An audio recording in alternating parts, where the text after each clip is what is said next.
বিসমিল্লাহির রহমানির রহিম। আসসালামু আলাইকুম বন্ধুরা, সবাই কেমন আছেন? আমি জাপানি রুই দিয়ে টমেটো আর নতুন আলু দিয়ে রান্না করব। পেঁয়াজ কুচিগুলো দিয়ে দিলাম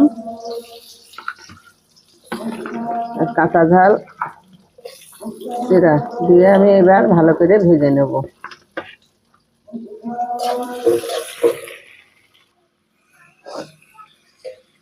লবণ, গুঁড়ো মশলাগুলো সব দিয়ে দিলাম, দিয়ে ভালো করে ভেজে নেব।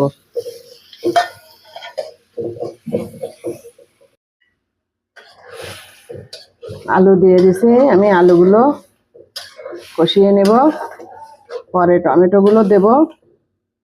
রাসূল সাল্লাল্লাহু আলাইহি সাল্লাম বলেন, হে আয়েশা, যখন তুমি তরকারি রান্না করো তাতে একটু পানি বেশি দাও এবং তোমার প্রতিবেশীদের খেয়াল রেখো। সহিহ মুসলিম 2625। এই হাদিস থেকে বোঝা যায় রান্নার সময় অন্যের কথা ভাবা ও ভাগাভাগি করা ইসলামের শিক্ষা।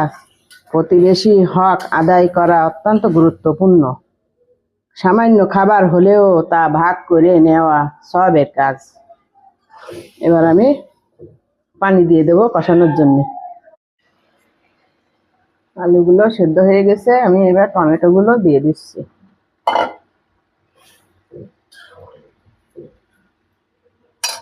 দিয়ে একটু করে ঝোলের পানি দিয়ে দেবো। আমি কিছু মটরশুঁটি দিয়ে দিলাম।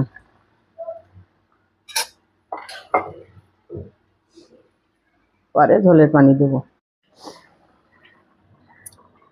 মাথা দুটো আমি আগে দিয়ে দিয়েছি, এবার মাছগুলো দিয়ে দিচ্ছি।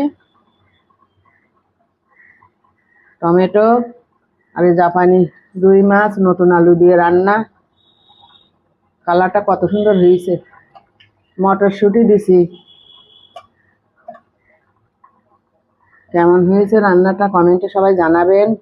সবাই একটু লাইক কমেন্ট শেয়ার করবেন, একটু সাবস্ক্রাইব করবেন নতুন যারা দেখবেন ইউটিউবে। সবাই সবার পাশে বন্ধু হয়ে থাকবেন, একা একা কোনো কিছু হয় না।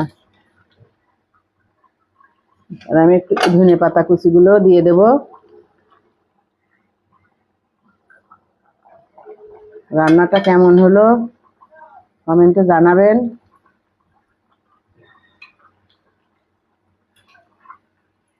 আল্লাহ হাফেজ।